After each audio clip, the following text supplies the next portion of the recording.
Bonjour à Bonjour tous.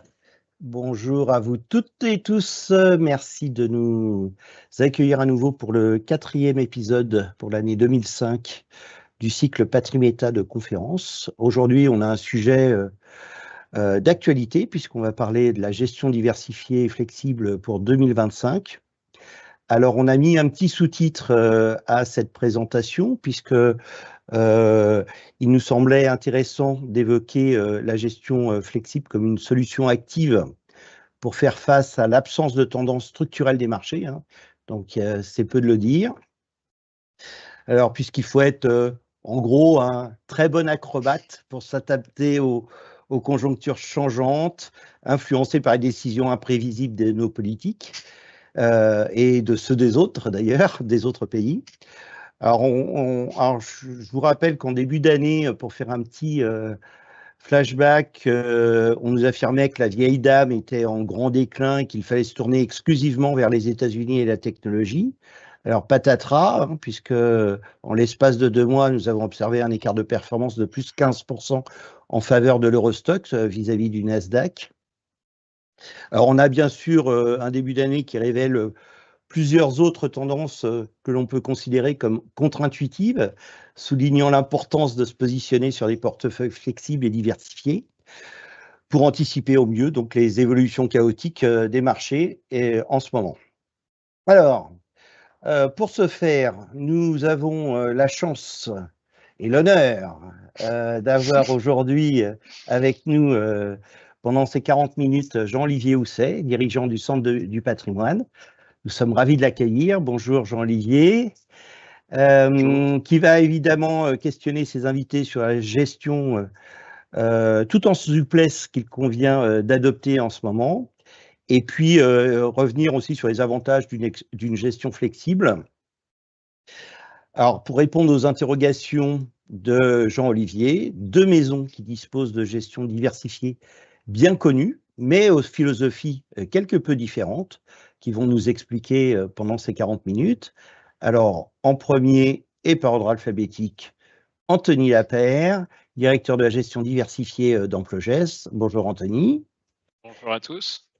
Et puis, pour le groupe CPRAM, Samir Saadi, qui est le gérant allocataire de différents fonds diversifiés et flexibles de chez CPR. Bonjour à tous. Bonjour à vous tous. Jean-Olivier, je vous laisse la main et introduire vos invités et lancer le débat. Merci Pascal. Alors moi je suis ravi d'animer ma première conférence Patriméta consacrée donc à la gestion flexible et diversifiée en 2025. Alors c'est vrai qu'on va explorer un sujet clé qui est en ce début d'année, donc je vais avoir le plaisir d'échanger avec Anthony Lapeyre et Samir Saadi donc de Amplogest et de CPRAM. C'est vrai que je vais démarrer et je vais introduire le sujet par le biais d'une citation. Alors, je ne sais pas si elle est adaptée aujourd'hui à ce début d'année, mais pour le coup, c'est une citation d'Alexandre Dumas qui dit que l'incertitude, c'est le pire de tous les supplices. Aujourd'hui, moi, en tant qu'allocataire financier pour mes clients, c'est vrai que l'incertitude constitue mon quotidien. Et se reposer en partie sur le savoir-faire donc de sociétés de gestion et de maisons de gestion comme les vôtres, qui sont des spécialistes de la gestion diversifiée et flexible, peut constituer une juste réponse dans ces de conjoncture un peu contrariées, comme l'a dit Pascal en amont. On a un début d'année assez particulier de l'autre côté de l'Atlantique qui influe forcément au niveau, bien sûr en Europe et au niveau mondial. Aujourd'hui, la gestion diversifiée et flexible, je pense qu'elle répond justement à cette incertitude et je pense que ce soir, on va pouvoir, en cette fin de journée, on va pouvoir échanger ensemble et répondre à tous nos auditeurs. Alors, Anthony? Oui, merci Jean-Olivier.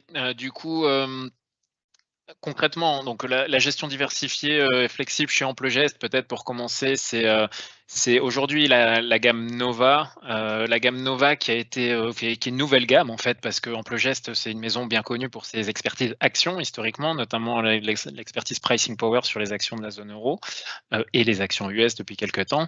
La gamme Nova, donc gestion diversifiée flexible internationale, a été lancée l'année dernière suite à mon arrivée avec Maxime Dumortier en 2023. Donc c'est une expertise nouvelle. Je connais bien Samir par ailleurs parce qu'on se côtoyait travaillé au sein du groupe Amundi avant, dans lequel j'ai passé 13 années. Et donc, je connais bien l'expertise TPR. Et donc, l'idée, c'est à travers de la gamme Nova de proposer une approche qui est véritablement valorise la diversification, mais la diversification de manière évolutive. Parce que dans les faits, tout le monde parle de diversification, on parle de gestion diversifiée, mais si on est factuel, dans la durée, la diversification, elle se déplace dans les marchés. Donc, ça ne veut pas forcément dire action plus obligation. On l'a bien vu en 2022. Ça veut dire à certains moments action plus devises. Ça veut dire à certains moments action européenne. À d'autres moments, action américaine. Ça, on le voit bien depuis le début de l'année aussi. Et donc, l'idée de l'approche de Nova et de l'expertise qu'on met en avant aujourd'hui, c'est justement d'avoir une approche qui est pragmatique, qui se base sur une approche très structurée avec du quantitatif, du fondamental et du long terme, de manière à en fait suivre ces structures de diversification dans le marché pour traverser le cycle et être capable de délivrer de la performance dans la durée. Donc on dit ça de manière très basique, mais dans les faits, le faire dans la durée, c'est un challenge et c'est pour ça qu'il faut être structuré pour y arriver. Merci Anthony pour cette présentation. Alors Samir, présenter la gestion diversifiée chez CPR, voilà, de manière à ce qu'on comprenne la valeur ajoutée de votre maison dans la gestion flexible. Alors nous, c'est vraiment une gestion 100% allocation. On ne fait pas du tout sélection de titres, donc vous trouverez pas de sélection de titres chez CPR Asset Management en tant que diversifié dans la gamme notamment croissance. On a une gestion qui se dit donc très flexible et agile avec beaucoup de conviction. Donc nous, on va se baser plutôt sur un modèle interne. On va se baser sur des scénarios de marché. Donc on va se réunir chaque mois, tous les gérants et les stratégistes, pour à partir de la macroéconomie et des événements marché, définir des scénarios de marché. Donc généralement, on a minimum 2 scénarios de marché, un scénario central et un scénario adverse. Et donc, nous, pour ce faire, on va définir différentes étapes pour faire ces scénarios-là. 1, discuter avec l'ensemble de la gestion. 2, on va définir des probabilités de réalisation pour chaque scénario. Donc, chaque scénario, on va affecter une probabilité. Et par la suite, dans chaque scénario, pour les 40 classes actifs qu'on va suivre, on va définir des prévisions. Donc, on va introduire ça dans un modèle interne qui va nous donner une optimisation, grosso modo, pour chaque portefeuille sous les contraintes de risque. On aura un portefeuille modèle pour chaque portefeuille en fonction des risques.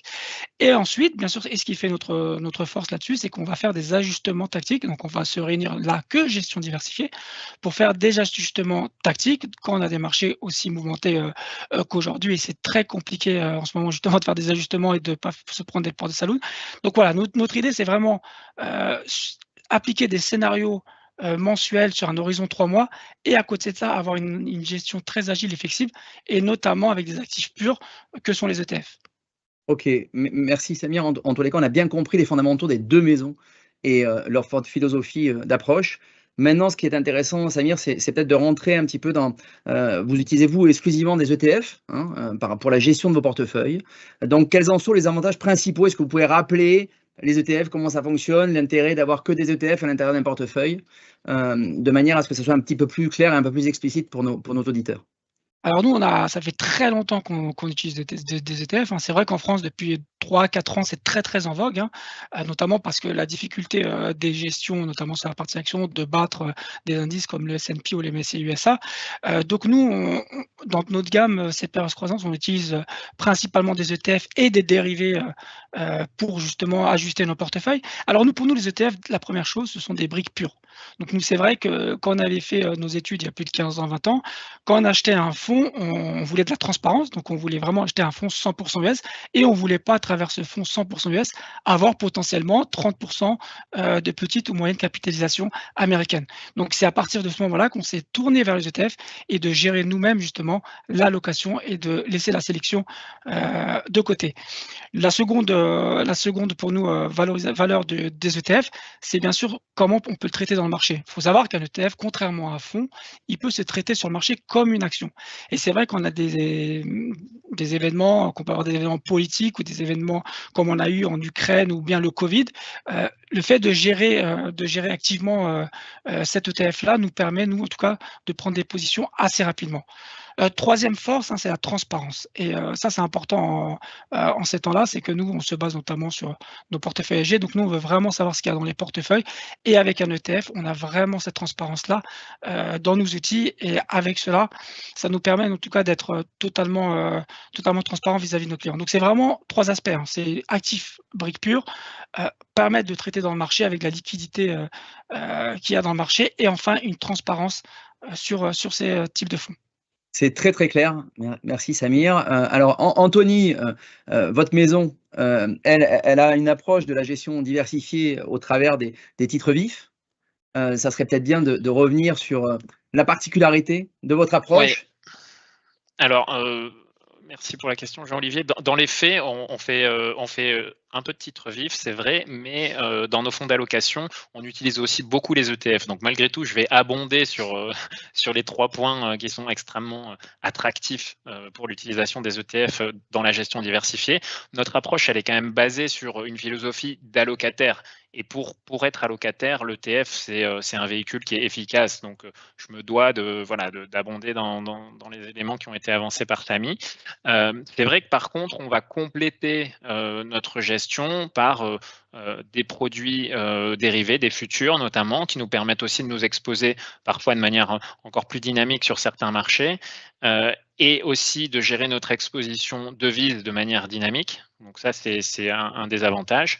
Et par ailleurs, on utilise aussi les titres vifs, en effet, comme vous le disiez, Jean-Olivier, parce qu'on considère que c'est simplement une approche, là encore, assez pragmatique pour avoir une approche d'allocataire fine et précise sur certains sujets, notamment si on prend un exemple tout bête, mais si on prend l'exemple des petites capitalisations américaines. Voilà, beaucoup d'investisseurs utilisent le Russell 2000, qui est un indice en soi attractif, qui est aujourd'hui sous-valorisé par rapport aux grandes capitalisations. Mais dans les faits, si vous regardez au sein du Russell 2000, il y a près de 40% des sociétés qui sont en fait non profitables, qui ne dégagent pas de bénéfices. Donc typiquement, investir malgré tout sur ce segment-là via le Russell 2000, c'est pas forcément optimal si vous avez un scénario que ce soit de résurgence d'inflation, parce que les taux vont monter et ces sociétés potentiellement, si elles sont endettées, elles vont être mises à mal. Et par ailleurs, si vous avez un scénario de ralentissement de la croissance, c'est pas bon non plus pour celle-ci. Donc l'approche en panier, en titre vif, elle a du sens pour être un peu plus granulaire sur ce type de sujet. Et malgré tout, on n'est pas des stock pickers, on n'est pas des sélectionneurs de valeur. Sur la gamme Nova, ce qu'on cherche à faire, c'est aller chercher des thèmes dans le marché, donc aller chercher des paniers de valeurs qui nous exposent à un axe d'investissement bien spécifique. Ok, merci Anthony. Donc si j'ai bien compris, vous allez prendre des ETF pour ce qu'on va qualifier des marchés efficients. Et dès qu'on va avoir à aller chercher dans des marchés non efficients comme les petites et moyennes valeurs aux US, vous allez aller faire du picking de manière à aller sélectionner les meilleurs titres qui sont adaptés. On est OK? C'est exactement ça. Grosso modo, ouais, les ETF, c'est le premier vecteur. Il est important, c'est aussi le faible coût en termes de détention. Donc, c'est très efficace pour ça. Et pour donner juste un peu plus de détails, globalement, à ce jour, on a plus de 80% de nos allocations qui sont malgré tout en ETF parce que c'est efficace. Et on va compléter par touche sur des produits dérivés ou des titres. C'est très clair. C'est très très clair. Et le grand point commun entre les deux maisons de gestion, pour le coup, c'est l'ETF. Voilà, c'est un des véhicules, en tous les cas aujourd'hui, utilisés et plébiscités dans vos allocations. Alors maintenant, j'aimerais qu'on puisse rentrer dans la valeur ajoutée de la gestion diversifiée et flexible. Est-ce que aujourd'hui la gestion diversifiée, c'est un complément ou une composante de la gestion pilotée? D'accord. Est-ce que ça vient en complément de le mandat d'arbitrage? Voilà. Est-ce qu'on peut positionner en fait la gestion flexible et diversifiée par rapport à l'ensemble de ce que nous, CGP, on peut avoir à notre disposition comme outil auprès de nos clients? Alors, je vais commencer peut-être. Ouais, par Anthony, pardon. Okay. Mais oui, Anthony. Non, merci. Du coup, typiquement, moi, je vois par rapport aux besoins et aux échanges qu'on a avec nos clients, la gestion diversifiée, c'est clairement un complément dans les allocations pour nos clients CGP par rapport à des allocations qui soient soit gérées plus en gestion pilotée, soit qui sont plus sur des produits purs de manière maintenue sur des allocations stratégiques. On vient utiliser la gamme Nova et le fonds Nova Flexible en particulier pour avoir une partie de l'allocation qui est réactive, qui s'ajuste par rapport au cycle de marché, par rapport au reste de l'allocation qui a vocation à être plus figé. Et donc, c'est vraiment l'intérêt, c'est la capacité évidemment d'ajustement, le fait qu'on ait implémenté avec des véritables convictions d'allocation et qu'on permet d'accompagner l'évolution d'une allocation stratégique qui peut être maintenue par ailleurs par d'autres produits dans la durée. Merci Anthony. Samir, vous pouvez un peu nous apporter, vous, la vision de CPR par rapport à différentes gestions flexibles, diversifiées. Comme Anthony, nous, c'est vraiment aussi la flexibilité que recherchent nos clients. On a des produits qui sont quand même très flexibles, que ce soit notre produit dans la gamme croissance. Donc, l'idée, en cas de stress de marché, c'est que nous, on pourra couper rapidement. Et ça, c'est vrai que c'est plutôt complémentaire par rapport à la gestion pilotée. Et dans les phases de stress qu'on a subies, si je reprends les cas de Covid, l'invasion de la Russie en Ukraine, ou ce qu'on peut avoir potentiellement cette année, là, ça fait 2 mois qu'on a une nouvelle présidence américaine et on a encore plus de 3 ans à tenir. Donc, on pense que cette gestion flexible, en tout cas, et agile, est un super complément pour les gestions, notamment pilotées, et qui aura du sens, notamment aussi avec le retour du rendement sur la partie obligataire, chose qu'on n'a pas eu ces dernières années. Donc, concrètement, si on doit comparer pour nos auditeurs, gestion diversifiée flexible et gestion pilotée, c'est pureté et réactivité. C'est-à-dire que concrètement, en gestion pilotée, on va avoir un impact de délai de traitement qu'on n'aura pas sur la gestion réactive parce qu'on peut bouger diversifier. En tous les cas, on pourra la traiter très rapidement. Et la pureté des briques qui composent les allocations de vos fonds diversifiés. On est d'accord. Alors, Samir, est-ce que vous pouvez nous expliquer donc comment est constituée votre gamme de produits et à quel type d'investisseurs elle s'adresse? Voilà, on commence par vous, Samir. Donc, on vous écoute. Alors nous, c'est la gamme croissance. Elle existe depuis pas mal de temps, depuis une vingtaine d'années. Donc, elle va s'articuler autour de 3 profils d'investisseurs. Un profil patrimonial qui est notre fonds CPR croissance défensive, comme l'indique son nom. C'est un fonds où l'exposition action va varier entre moins 10 et 30. Donc, on n'ira pas au-delà de 30% d'actions. Et on aura une sensibilité obligataire qui sera comprise entre moins 3 et moins 8. Donc, on a encore cette flexibilité aussi sur la sensibilité obligataire. On a notre fonds le plus flexible, qui est CPR Croissance Réactive, qui est le plus grand fonds de la gamme. Alors, auparavant, on pouvait aller de 20 à 80% sur la partie action. Depuis quelques années, on a accru cette flexibilité. Maintenant, on peut aller de 0 à 80%. Donc, c'est vraiment une fourchette assez large. Et pareil, dans une sensibilité obligataire qui est aussi flexible, on peut aller en sensibilité négative, comme on l'a déjà fait le cas il y a 2 ans, notamment, quand on avait une hausse des taux assez forte liée à l'inflation. Et on peut aller jusqu'à 5 de sensibilité. Donc, si on a typiquement une crainte de récession mondiale, on pourrait racheter de l'obligataire jusqu'à 5 de sensibilité sur CPR croissance réactive. Et enfin, le dernier fonds, le fonds le diversifié en actions qu'on appelle, qui est le fonds CPR croissance dynamique, qui lui est un fonds PEA, donc c'est le seul fonds PEA de la gamme, qui est un fonds qui a une exposition action qui est comprise entre 50 et 100%. Donc, c'est assez flexible pour un fonds action et on va essayer de capter justement les performances du MSCI World. Et la particularité de ce fonds PEA, c'est qu'il est international, comme tous les fonds, et c'est aussi qui va nous permettre d'avoir de la sensibilité obligataire. Pareil, avec une fourchette qui peut aller de -2 à 4 en sensibilité obligataire, et tout ça dans un environnement international, que ce soit en devises, en taux et en actions. Merci Samir. C'est vrai qu'on connaît bien la gamme CPR de par son historique. Nous, en tant que CGP, c'est vrai que voilà, ça fait plus de 20 ans qu'on la voit à notre disposition. Anthony, donc la gamme est un peu plus récente, Nova. Est-ce que vous pourriez donc revenir sur la même question que pour Samir, voilà, comment elle est constituée, votre gamme de produits, et à quel type d'investisseur elle s'adresse? Bien sûr. Alors la gamme Nova, elle est toute récente en soi, et puis elle a été lancée, le process de gestion sous cette forme ample geste a été lancé fin 2023, donc c'est une nouvelle histoire. Malgré tout, c'est un process éprouvé depuis 2013 dans mes expériences à Amundi. Et donc la gamme, elle est organisée un petit peu de la même manière, puisqu'on a un premier fonds qui est Nova Patrimoine, qui a une fourchette d'exposition aux actions qui varie entre 0 et 50%, et une fourchette d'exposition obligataire qui nous permet d'être aussi en sensibilité négative si nécessaire, et de monter sur un profil type obligataire beaucoup plus haut en sensibilité à 8 points de sensibilité si nécessaire. On a donc ce profil qui est plutôt typé prudent de SRRI 2, qui joue bien le rôle en fait d'un relais potentiel d'un fonds euro pour aller saturer un taux d'UC en complément d'un fonds euro où on voudrait capter un bonus par exemple, un taux bonifié. Donc ce fonds-là, c'est encore une fois un fonds qui est géré aussi dans un cadre de volatilité qui est limité à 5% dans le temps. Ça, c'est important aussi parce que dans notre approche, on est en SRI2 et on s'engage, de par le process qui est mis en place, à rester dans cette catégorie de SRI2, quoi qu'il se passe sur le marché. Donc ça, c'est un élément important. Le deuxième fonds, c'est Nova Flexible. J'en ai déjà dit un mot, mais c'est, comme son nom l'indique, le fonds le plus flexible de la gamme. C'est un 0-100 aussi en termes de marge de manœuvre, que ça soit sur les actions, que ça soit sur les obligations. C'est des fonds. Les trois fonds sont internationaux, hein, actions, taux, multi-devises.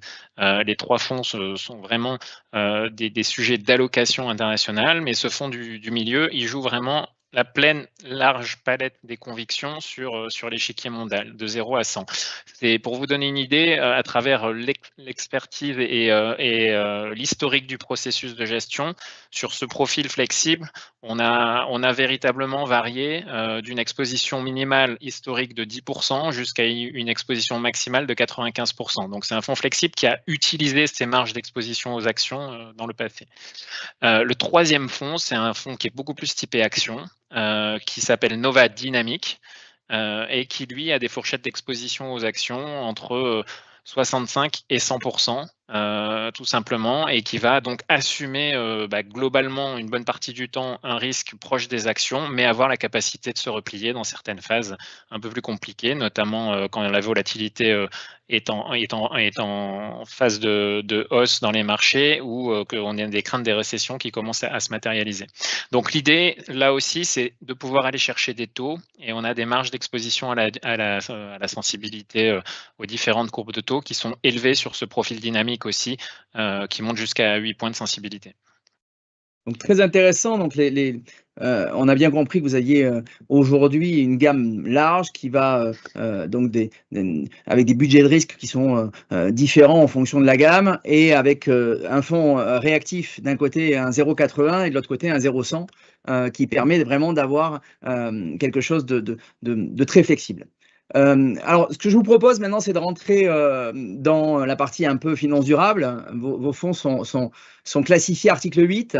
Donc, quelles sont les caractéristiques essentielles que vous avez en matière de politique d'investissement durable? Voilà, si vous pouvez rentrer un peu dans le sujet, c'est quand même une thématique d'actualité aujourd'hui, plébiscitée par nos clients. Et donc, ça serait intéressant de rentrer dans le capot, soulever le capot et voir un peu ce que vous faites en matière de politique d'investissement durable. Alors, Samir. Alors, chez CPR Asset Management, nous, tous nos fonds sur la gamme croissance sont article 8. Hein. Donc, comme on gère avec des supports ETF, on a deux manières de le faire. La première manière, pour les fonds à performance absolue, hein, que sont CPR croissance réactive et CPR croissance défensive, le but, c'est d'avoir à minima 75% de support article 8, donc via ETF ou fonds. Donc voilà, donc ça, c'est la première étape pour nos fonds en perf absolue. Pour les fonds dits benchmarkés, hein, qui vont avoir un indice de référence comme CPR croissance dynamique, on va appliquer une méthodologie qui s'appelle tout simplement en anglicisme beat the benchmark. Donc c'est simplement faire mieux en termes de note ESG que l'indice de référence. Donc pour cela, il faut une transparence et un suivi quotidien de la part de la gestion et des risques. C'est les approches qu'on a en tout cas pour la gamme croissance. C'est vraiment ça, deux aspects différents. Un aspect vraiment à être 75% minimum en SFDR 8 et un aspect d'avoir une notation meilleure que celle de l'indice de référence. Anthony? Oui, alors sur la gamme Nova, nous on a une approche en effet qui est SFDR 8, enfin article 8 SFDR, et sur la partie ETF du portefeuille, au final on investit là encore dans des ETF qui sont eux-mêmes classifiés article 8 côté SFDR.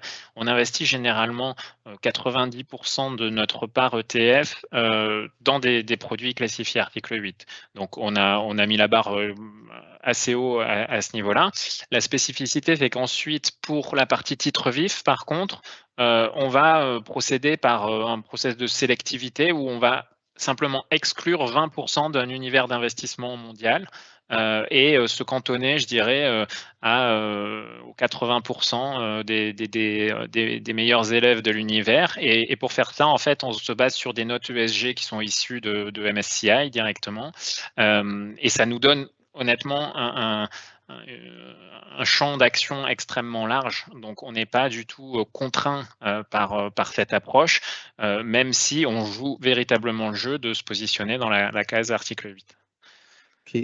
Donc, aujourd'hui, et on est d'accord que l'ensemble de la gamme est article 8 sur Nova Tout à fait, également. tout à fait, ouais. Donc, les trois fonds, oui. Voilà, donc dans les deux maisons de gestion aujourd'hui, on a clairement une orientation finance durable et on répond aux critères donc, de l'article 8.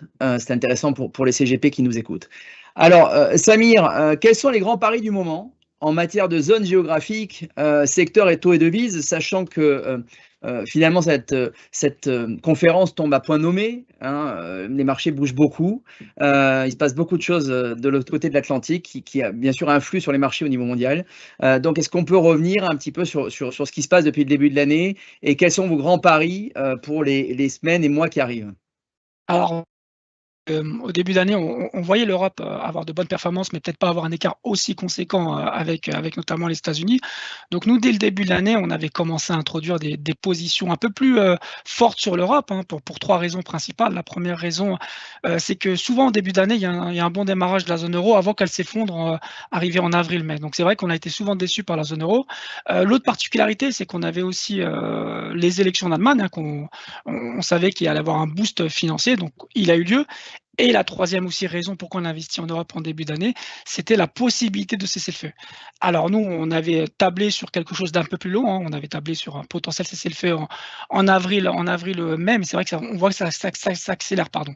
Donc c'est sur ces trois aspects-là qu'on a commencé, nous en tout cas, à rentrer de l'Europe, principalement de la zone euro, ce qui a bien fonctionné. Et donc ce qu'on a fait depuis quelques temps, c'est qu'on a pris un peu nos profits, notamment sur notre diversification qu'on a apportée à travers des bancaires qui ont très bien fonctionné en début de l'année. Donc, on a réduit un peu la marge sur les bancaires pour redynamiser à nouveau notre portefeuille sur la partie euro en achetant du MDAX. Donc, le MDAX, les petites et moyennes capitalisations allemandes qui nous permettront de justement jouer le support allemand parce que pour le DAX, c'est typiquement 18% du chiffre d'affaires du DAX est lié à des entreprises en interne, alors que pour le MDAX, c'est 40% de domestique. Donc c'est pour ça qu'on a voulu jouer plutôt le MDAX que du DAX. Et la deuxième chose qu'on a joué aussi ces derniers temps, c'est de jouer tout ce qui était pays d'Europe de l'Est, qui eux vont bénéficier notamment de ce cessez-le-feu, de cette possible paix.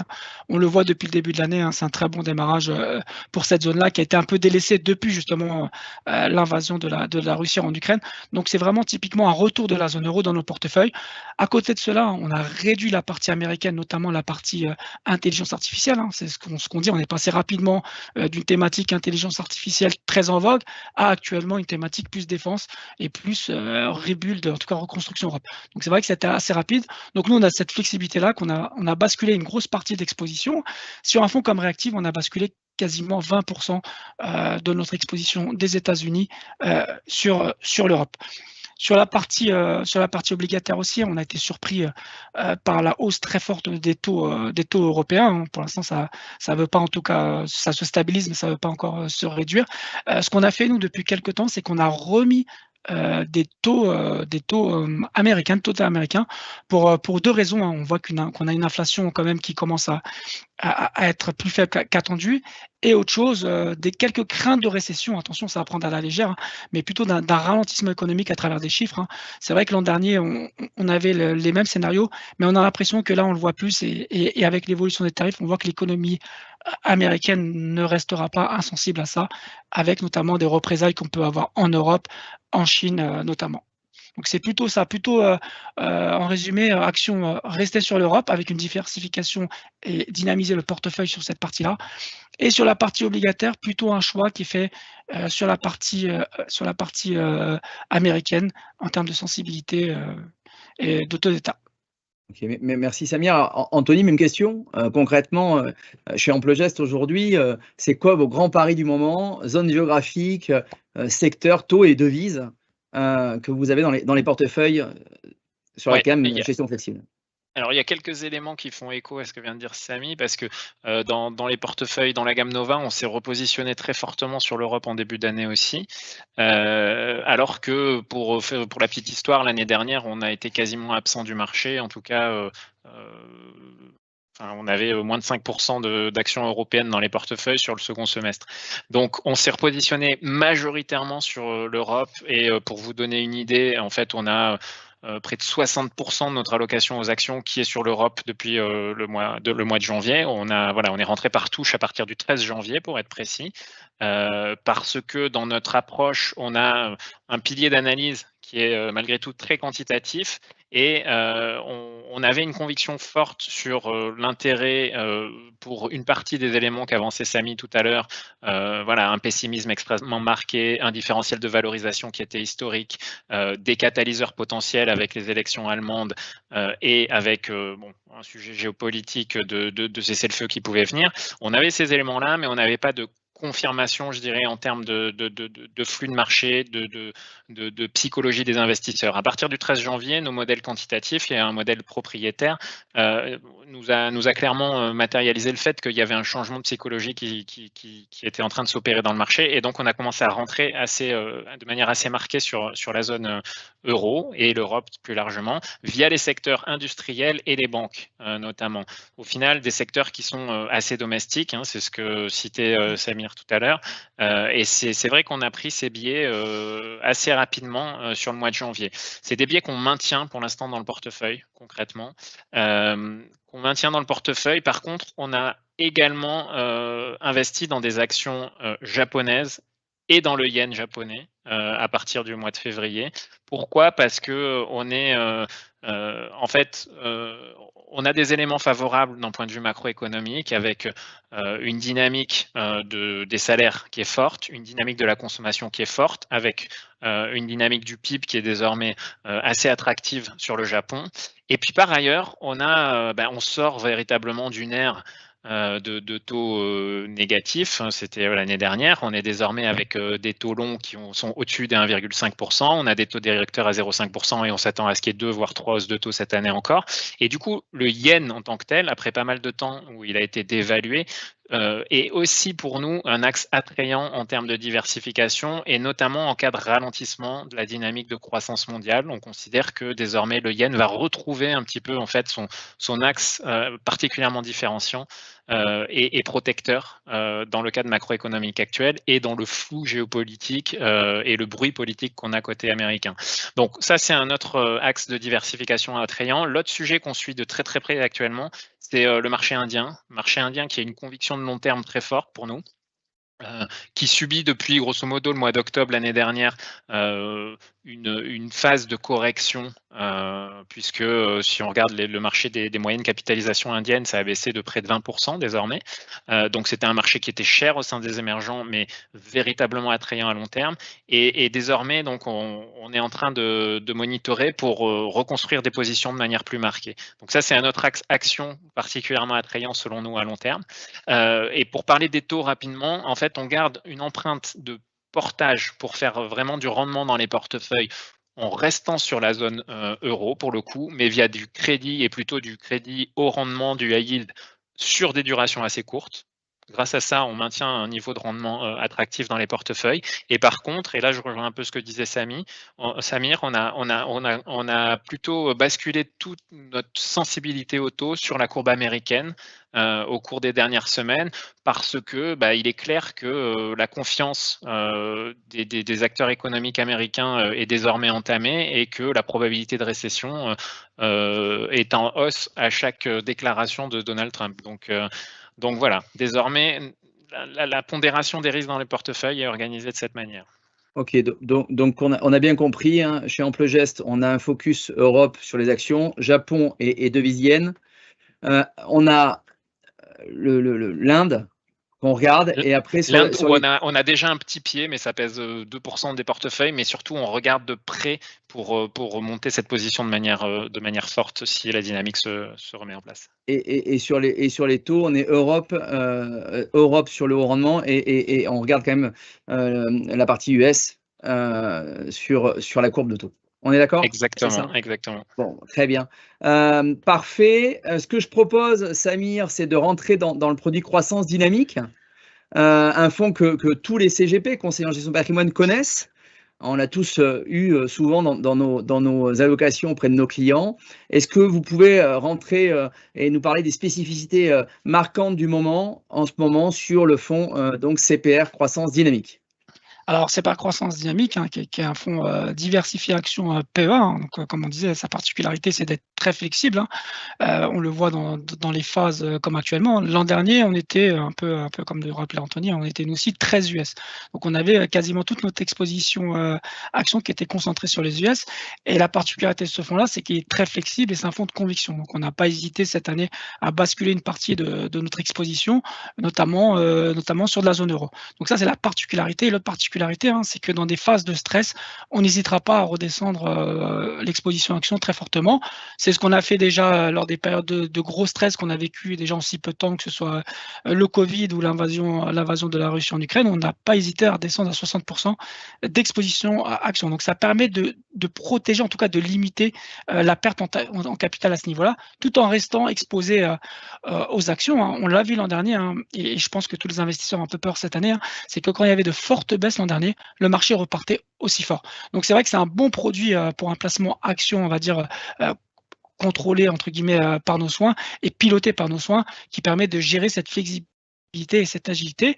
Et l'autre particularité aussi, le fonds PEA, hein, c'est un fonds international, et c'est vrai qu'on n'hésite pas à aller aussi sur des marchés émergents, comme on l'a fait l'an dernier sur la Chine, ou comme on essaye de le faire petit à petit en ce moment aussi sur le marché chinois, pour trouver de la diversification, puisqu'on pense que cette année, contrairement aux années précédentes, ça sera une année où il faudra être beaucoup plus diversifié et moins monoclasse d'actifs ou monopays que ce qu'on a subi depuis on va dire 2 ans. Donc c'est vraiment ces particularités. Et l'autre particularité de CPR Croissance Dynamique dans la gamme PEA, c'est qu'il a un comportement qui est très bon vis-à-vis des concurrents depuis 10, 5 ans, 3 ans. Donc c'est vraiment un bon produit, on va dire, à long terme. Je passe pour ma paroisse, mais c'est vraiment un fonds qui nous satisfait depuis pas mal de temps.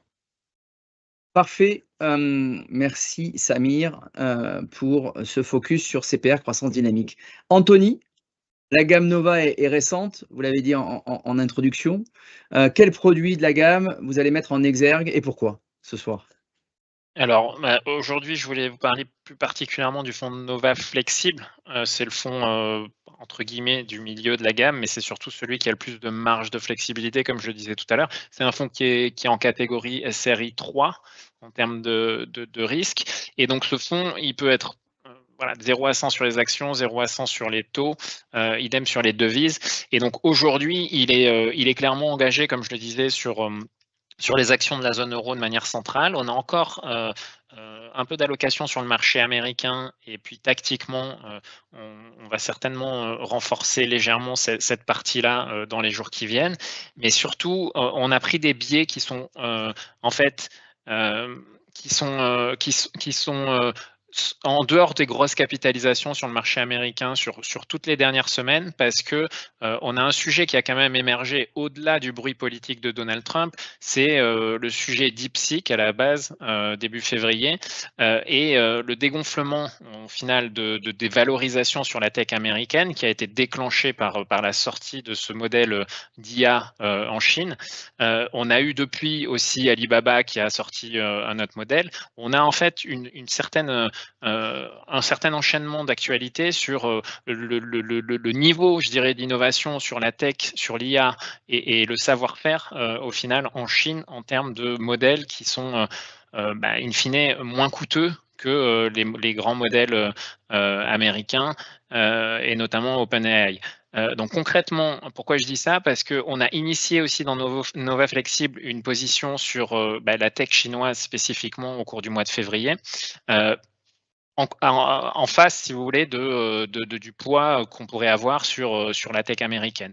Et cet arbitrage, il nous semble intéressant à moyen terme parce qu'on a un différentiel de valorisation qui est criant, alors qui est vrai pour toute la côte chinoise, mais qui est particulièrement vrai sur cette partie de la tech et des logiciels tech en Chine, puisqu'on a des sociétés qui croissent à plus de 15% des bénéfices en tendance et qui se payent 15 fois en termes de bénéfices par action. Donc on a vraiment un axe d'investissement qui nous semble attractif, en complément des axes que j'évoquais tout à l'heure, notamment sur le marché japonais et sur les valeurs indiennes. En termes de sensibilité sur ce fonds, on est concentré, je le disais, sur la courbe des taux américains. On a une partie de notre position qui est sur des obligations taux à 5 ans indexés à l'inflation, et une autre partie qui est sur des taux 10 ans qui vont jouer vraiment le rôle d'amortisseur pour un ralentissement potentiel de la croissance américaine. On est quand même dans une phase où toutes les grandes maisons, toutes les grandes banques sont en train de réviser en fait à la baisse la dynamique du PIB américain. On considère que ça va durer encore quelques semaines, et ça, c'est vraiment le premier effet de la prise de fonction de l'administration Trump. Donc, la volatilité, elle est là sûrement pour durer côté américain. Elle est là aussi pour durer ponctuellement au gré des annonces de droits de douane. C'est pour ça qu'avoir une approche très flexible, très granulaire malgré tout dans l'allocation, ça nous semble particulièrement pertinent dans cette phase du cycle et dans les mois à venir. Ok, merci Anthony pour cette présentation exhaustive de Nova Flexible. Alors, on arrive quasiment au bout de cette conférence. Moi, je crois qu'aujourd'hui, par rapport à tous les CGP qui nous écoutent, à tous les conseillers en gestion de patrimoine qui nous écoutent, on va retenir quelques points clés de la gestion flexible et diversifiée. Je crois qu'on a tous compris les points forts de la gestion diversifiée aujourd'hui. C'est la réactivité, c'est la capacité d'être exposé sur l'ensemble des zones du globe, c'est des vraies gestions de conviction, même si on se base sur des modèles soit propriétaires, soit des scénarios de possibilité on va dire de réussite, voilà, avec des scénarios qui peuvent plus ou moins varier et en fonction des ajustements qu'on va pouvoir apporter sur l'inflation ou sur tel ou tel type de données macroéconomiques. Aujourd'hui, nos clients nous demandent justement d'avoir cette capacité, d'avoir une offre diversifiée. Et quand on sélectionne finalement des gestions flexibles aujourd'hui, finalement on a, je dirais, le meilleur du rendement risque et d'un couple action-obligation qui permet d'exposer à tous les marchés nos clients. Dernier sujet qui me paraît intéressant également sur la gestion diversifiée, c'est que nous aujourd'hui, ça retrouve vraiment du sens depuis la remontée des taux qu'on a vécu en 2022. Autant les gestions diversifiées ont souffert sur la fin des années 2010, donc vers 2020, autant aujourd'hui, très clairement, entre le jus, on va dire, de la performance qu'on peut retrouver sur le marché obligataire et de l'autre côté sur les marchés actions, il y a une vraie diversification qui est offerte à nos clients dans nos allocations. Et ça nous permet vraiment d'avoir de la réactivité, de la souplesse et d'avoir ensuite une conviction auprès des maisons de gestion que sont Amplegest et CPR. Alors Pascal, tu reviens. Est-ce que tu peux nous dire où est-ce qu'on peut retrouver donc rapidement les produits qui sont proposés donc par Amplegest et par CPR sur Patrimeta et nous présenter la plateforme Patrimeta. Voilà. Alors, je ne vais pas vous la présenter en long et en large. En tout cas, c'est pour vous montrer que vous pouvez très rapidement retrouver les produits qui sont proposés par différentes sociétés de gestion. Alors, vous retrouverez bientôt les convictions des conseillers. Bientôt, à la fin du mois, vous aurez comment les conseillers structurent leur portefeuille selon 3 types de profils, que ce soit en équilibré, en dynamique et en retraite. Mais au-delà de ça, lorsque vous allez directement sur les différents stands, vous voyez qu'on a des petits coups de cœur sur Amplegest et sur CPR. Et lorsque vous voulez rechercher les produits qui vous intéressent, vous avez bien évidemment le concierge, où là, vous avez une sélection qui vous est fournie en fonction des types d'actifs sous-jacents, mais aussi en fonction des objectifs de développement durable ou des thématiques. Et lorsqu'on va sur Amplogest ou sur CPR, vous allez retrouver à la fois les dernières actualités et les blogs de présentation. On voit ici, par exemple, que Maxime Dumortier nous a fait la vidéo mensuelle de la gamme Nova. Et on met ça à jour d'une façon régulière, hein, d'une façon toutes les semaines, hein, d'ailleurs, puisque ça vous est présenté dans la lettre hebdomadaire. Et là, vous allez retrouver le produit Nova Flexible, dont on a fortement évoqué les caractéristiques tout au long de cette conférence.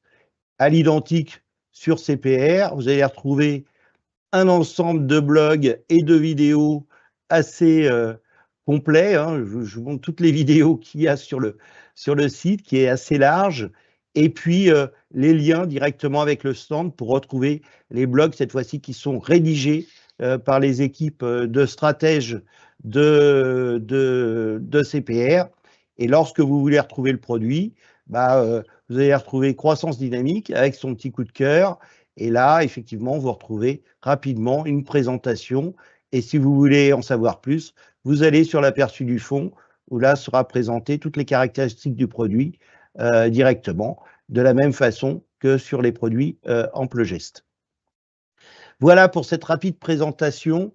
Et puis, j'espère avoir répondu. Et puis, on vous souhaite nombreux sur le site Patrimeta pour retrouver tous vos acteurs. Alors, on va répondre aux questions. Oui, il faut encore que je travaille là. Alors, je vais regarder tout de suite sur la plateforme si on a des questions. Alors, quelques questions. Ah oui, sur un sujet qu'on a peu abordé, Samir en a parlé un petit peu, mais très rapidement.